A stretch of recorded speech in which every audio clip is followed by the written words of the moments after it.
Assalamualaikum warahmatullahi wabarakatuh. Ketemu lagi bersama saya di sini. Nah, untuk hari ini saya akan menganalisis saham Antam. Nah, saya akan analisis fundamental sama analisis teknikalnya juga. Nah, kita akan menggunakan aplikasi MOS sama RTI Bisnis. Baik, kita langsung saja ke aplikasi MOS. Kita pakai untuk analisis teknikal seperti biasanya. Kita langsung ke fitur chartnya. Nah, ini dia untuk Antam. Kita lihat Antam hari ini turun sekitar 3%-an lebih, hampir 4%, 3,72. 90 rupiah turunnya. Jadi 2330. Nah, kita lihat di sini. Pertama kita lihat seperti biasa, kita lihat candlesticknya atau Bollinger Band-nya di sini. Nah, untuk saham Antam sendiri ini, saham aneka tambang. Nah, candlesticknya sudah pernah menyentuh Bollinger Band paling bawah. Di sini bisa kita lihat. Nah, jadi ini kemungkinan besar nih akan mengalami kenaikan seperti itu. Soalnya sudah pernah menyentuh Bollinger Band paling bawah. Kalau untuk contohnya candlestick di sini itu ini dia. Ini kan sudah menyentuh Bollinger Band paling bawah. Nah, itu jadinya naik. Kemungkinan besar ini juga akan naik. Seperti itu. Mungkin dalam jangka tidak lama akan naik kembali ke harga yang semula. Untuk kalau dilihat dari Bollinger Band-nya sendiri. Nah, kita lanjut, kita lihat MACD-nya.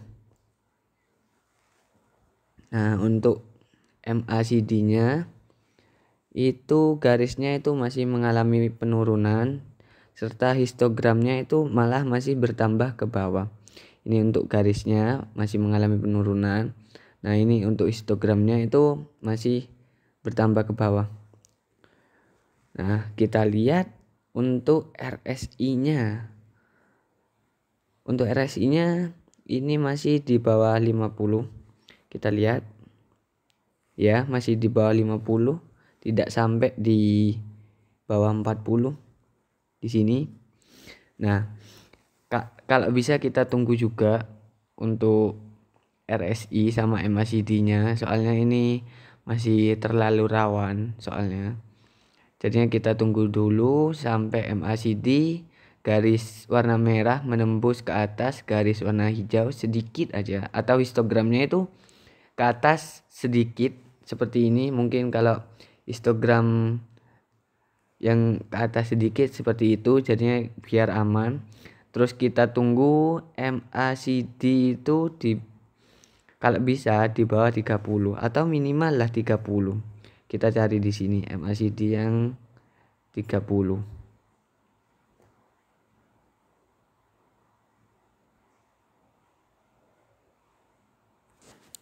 Sebentar, kita cari. Nah, ini. Kita cari RSI yang seperti ini. Bisa-bisa kita mendapatkan RSI di bawah 20, ini sangat untung. Seperti itu. Nah, kita RSI di bawah 20. Terus histogram atau MACD-nya ambil di situ. Terus untuk Bollinger Band-nya ini. Wah. Jadinya kita tunggu momen-momen seperti ini. Kalau dilihat dari analisis teknikalnya. Kita tunggu saja. Nah, ini cuma yang kurang memenuhi syarat di sini itu cuma MACD sama RSI-nya. Nah, selanjutnya kalau untuk Bollinger Band-nya sendiri itu sudah bagus. Jadinya kita tunggu aja sampai seperti ini, mungkin seperti ini, kita tunggu sampai seperti ini. Nah, soalnya biar lebih aman juga kita belinya. Nah, mungkin kalau teknikalnya sampai di sini. Terus kita lanjut ke fundamental. Nah, ini saya sekarang pakai aplikasi RTI Bisnis untuk fundamentalnya. Nah, saya buat video ini tanggal 3 Februari 2021. Jadinya ini terbaru. Nah, kita lihat untuk finance-nya. Nah, ini dia untuk finance-nya. Ini setiap tahun 2019 ke 2020. Nah, untuk net income, terus pendapatan, terus net profit marginnya itu mengalami kenaikan. Ini sangat bagus ini kalau dilihat dari per tahunnya. Di sini yang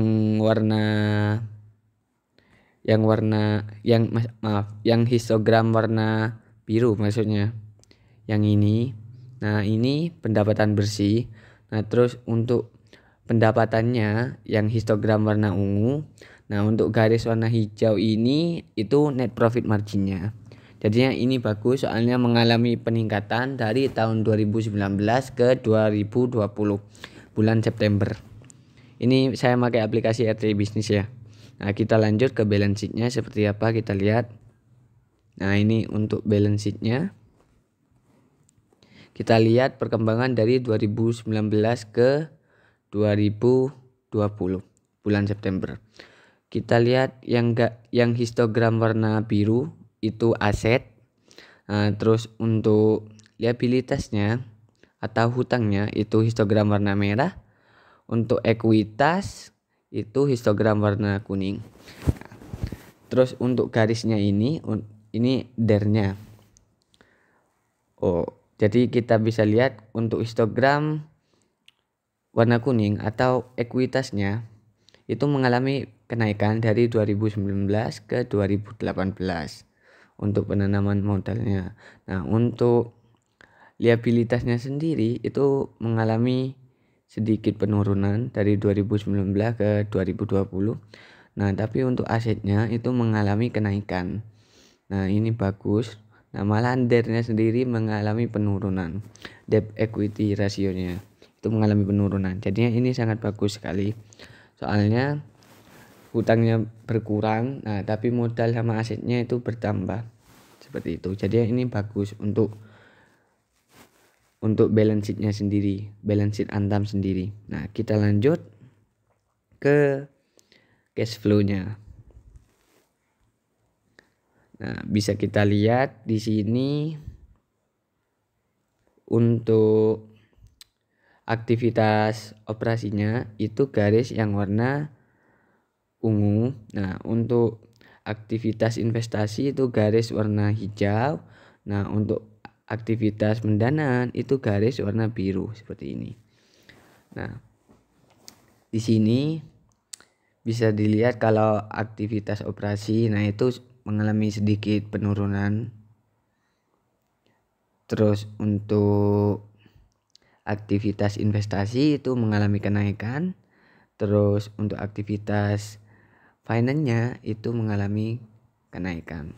Jadinya ini masih bagus kalau seperti ini, soalnya operasinya turun. Nah, tapi kasnya bisa dipenuhi atau kasnya bisa tercukupi dengan cara aktivitas pendanaannya itu positif, bukan malah menurun. Jadi ini untuk cash flow-nya bagus.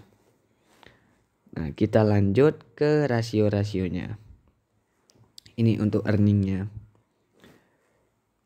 Untuk IPS-nya, kita lihat IPS-nya itu 2018 ke 19 mengalami penurunan. Terus kalau dividen per share-nya itu juga mengalami penurunan. Kalau dividen payout rasionya itu sedikit. Ini stabil malahan. Kita lanjut ya. Barusan ke rasio-rasionya. Nah, di sini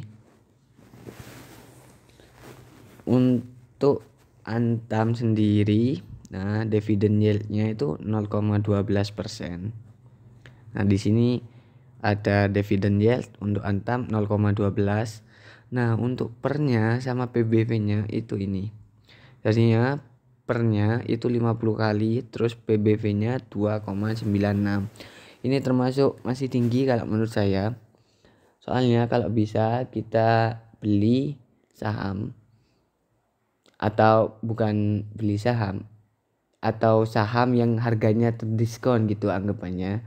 Nah itu kalau bisa di bawah 15 untuk pernya. Nah untuk PBV-nya sendiri itu di bawah 1 kalau bisa. Jadinya ya kita, kalau saya sendiri mikirnya ya mungkin bakalan saya tunggu seperti itu. Nah sambil nunggu Antam ini sesuai sama apa yang saya inginkan, mungkin saya akan cari perusahaan yang lain yang sudah saya srek, apa ya, saya cocok sama perusahaan tersebut seperti itu. Nah kita lanjut. Untuk DER-nya sendiri 63%. Nah di sini DER-nya ini sudah bagus, soalnya masih di bawah 100%. Kalau seandainya Antam ini di atas 100% itu kurang bagus, soalnya ini perusahaan yang bergerak di sektor tambang, bukan perbankan sama properti gitu. Jadi ini bagus untuk rasio DER-nya sendiri. Tapi kalau untuk kinerja keuangannya, kayak laporannya pendapatan, balance sheet, terus cash flow-nya itu bagus. Nah tapi untuk dilihat di rasionya itu tidak bagusnya di pernya sama PBV-nya seperti itu. Nah baik, kita simpulkan analisis teknikalnya sama fundamentalnya kalau digabungkan. Kalau menurut saya itu, menurut opininya saya sendiri, kalau itu memang saya akan menunggu Antam sesuai dengan apa yang saya inginkan. Contohnya seperti dilihat di teknikalnya tadi, untuk MACD-nya sama RSI-nya, nah itu masih belum cocok, belum pas sama saya gitu. Jadi saya nunggu kalau bisa RSI-nya di bawah 30 atau MACD-nya itu sedikit motong lah ke atas seperti itu. Nah tapi untuk Bollinger Band-nya sendiri kalau dilihat di analisis teknikal, nah itu sudah bagus. Nah terus kita lanjut ke analisis fundamentalnya. Nah kalau untuk analisis fundamentalnya, untuk kinerja dari Antam sendiri dilihat dari income statement, terus balance sheet-nya, terus cash flow-nya. Nah menurut saya itu sudah bagus. Nah tapi minusnya di rasionya. Nah rasionya bukan semua rasionya, cuma di per sama PBV-nya. Menurut saya seperti itu. Nah tapi untuk DER-nya itu bagus, soalnya masih di bawah 100% seperti itu. Nah mungkin kalau saran saya tunggu dulu aja untuk saham Antam, soalnya harganya itu masih terlalu tinggi mungkin. Kalau menurut saya itu masih tinggi. Jadinya biar lebih aman tunggu sedikit lagi seperti itu. Mungkin sudah cukup analisis saham Antam, analisis teknikal sama fundamentalnya. Kalau seandainya suka sama video ini, di like, kalau tidak suka di dislike. Terus kalau ada yang mau ditanyakan sama request video untuk selanjutnya, itu bisa dituliskan di kolom komentar. Nah jangan lupa di subscribe channel ini untuk perkembangan channel ini ke depannya. Oke, terima kasih. Assalamualaikum warahmatullahi wabarakatuh.